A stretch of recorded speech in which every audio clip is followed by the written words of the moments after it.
Hi, this is Chris with Fischer Workshops, and in this video tutorial learn how to make my designer bracelet and cuff. And as always, a printable PDF pattern is available at fischerworkshops.com. Subscribe to Fischer Workshops to get our latest video releases, and don't forget to check out our huge video library full of leather crafting tips and tutorials. For additional information and details, please check the description below, and I hope you enjoy the tutorial. To get started, I recommend taping the pattern template onto a piece of 9 to 10 ounce thick leather. Then punch holes where indicated.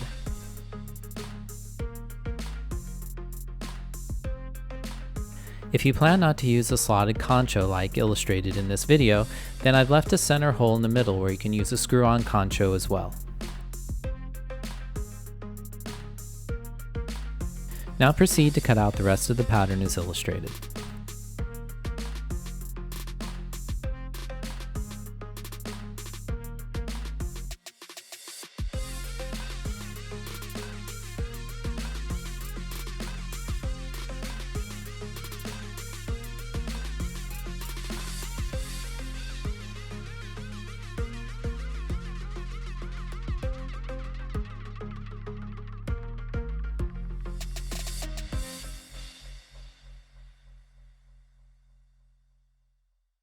Now use a stitching line groover to carve a stitching groove along the edges of the project.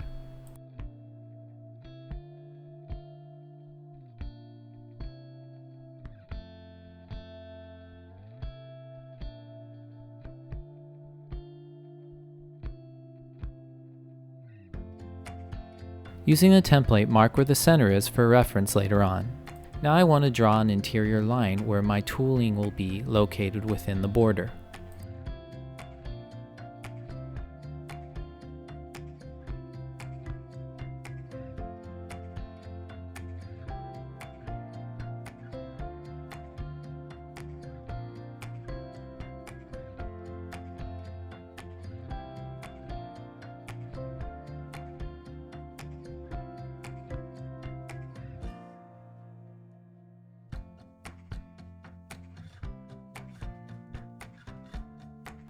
Here's how the border should look when we're finished.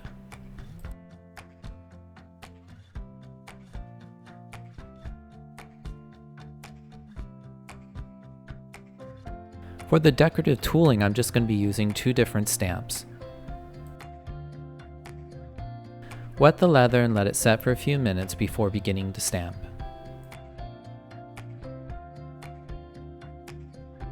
Now I want to draw a line to act as a guide for where I'll begin my basket weave tooling.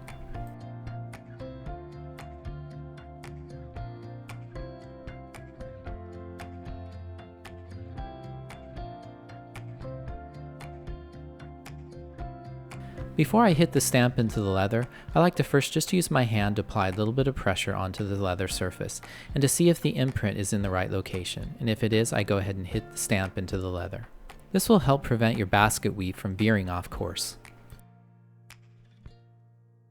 As you proceed, take into consideration about the other stamp we're going to be using along the border, and don't bring your basket weave too tight up against the border so it looks nicer later on.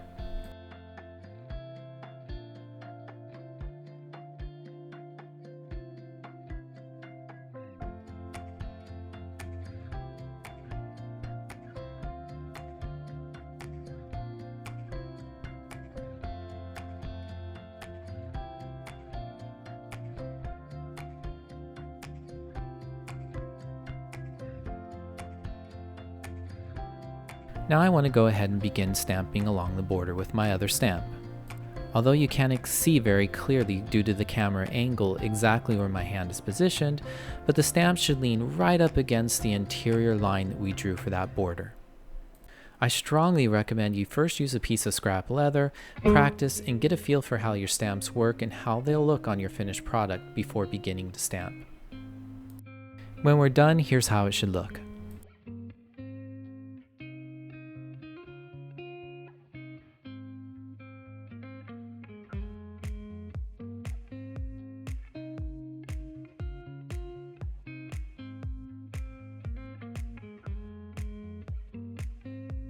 Now I want to go ahead and dye my bracelet a brown color, but I don't want to touch the tooled area because I don't want to hide all that hard work.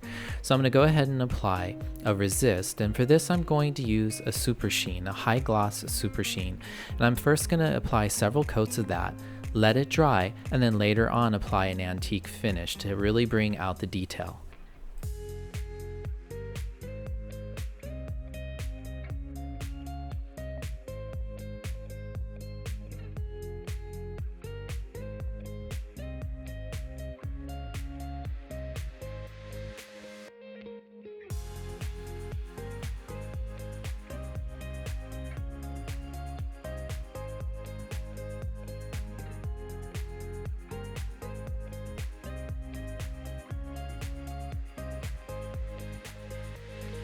Before applying an antique finish, it's very important to make sure that you've given your resist enough time to harden and to dry.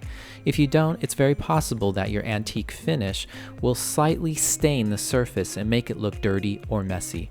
In this case, I've waited a couple of hours to give my sheen enough time to sufficiently dry, and this way it prevents any of that antique finish from leaking into it to damage the end product. Wipe off the antique finish right after you've finished applying it, and you don't need to wait for it to dry, and the end result is it should bring out the detail of your tooling very nicely, as illustrated here.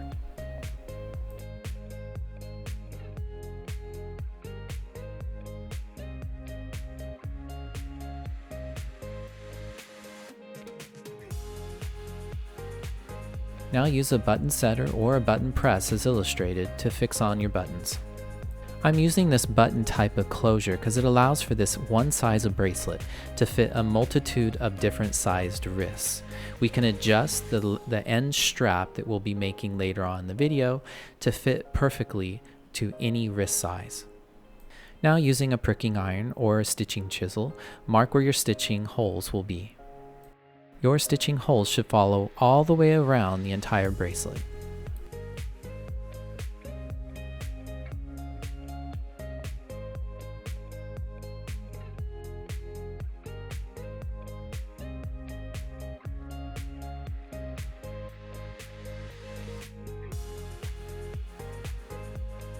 Now if you plan to use a slotted concho like I used in this video, you'll want to apply some contact cement to the back side of each piece of leather and fix the concho on before proceeding.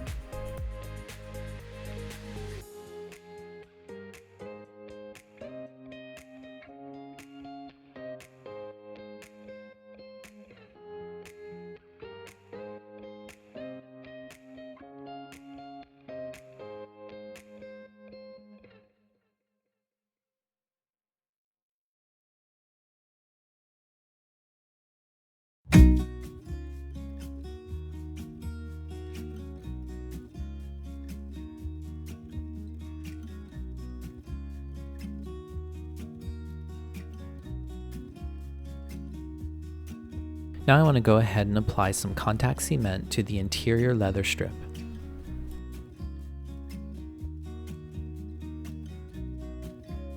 To prevent the interior leather from wrinkling and to give the bracelet a nice rounded shape, I'm going to go ahead and use this vitamin bottle here and wrap the leather around it and fix my exterior piece to my interior leather piece.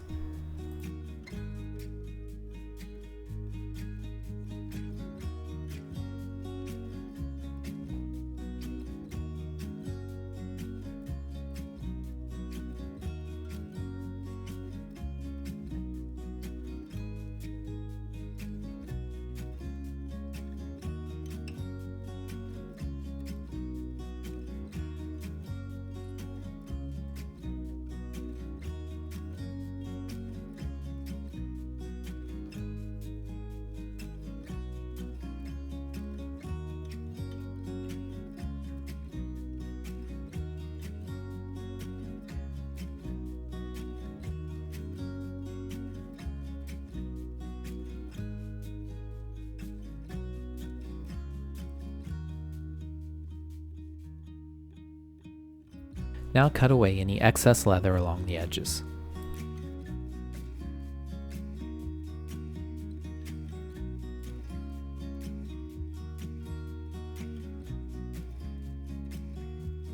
Here you can use a stitching awl, or you can use a hand stitching plier as illustrated to punch the remainder of the holes along the interior leather piece.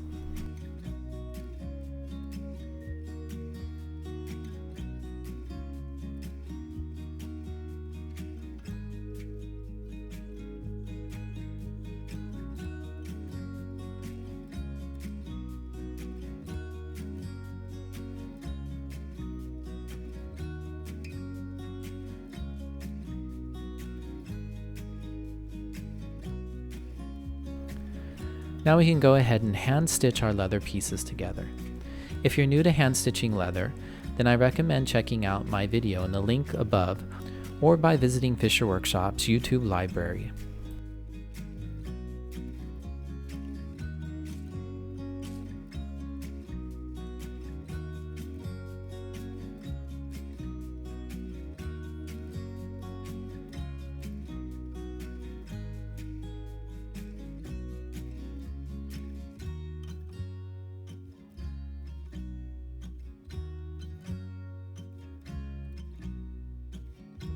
Here's how the stitching should look after you're finished.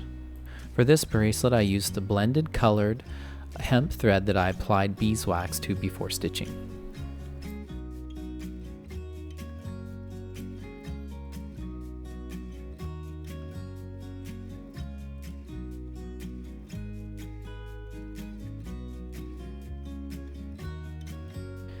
Now I want to sand the edges until they're smooth and even, and then apply a black dye finish. When that's done, I'll go ahead and burnish the edges with a wood slicker and apply wax to the edges for a polish and shine.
Now this last step may be the only part you may need to adjust based on your wrist size and specifications. If your wrist is larger, then you're going to need to measure this according to your wrist size and adjust the strip by making it longer to fit your needs.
Now let's go ahead and fix our button closure to our bracelet and see how it looks.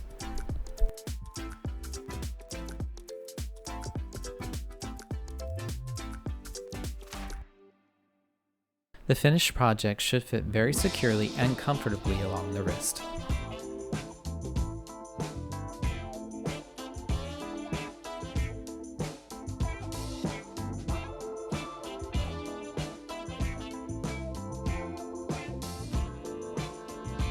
Thank you for watching, and I hope you enjoyed the tutorial.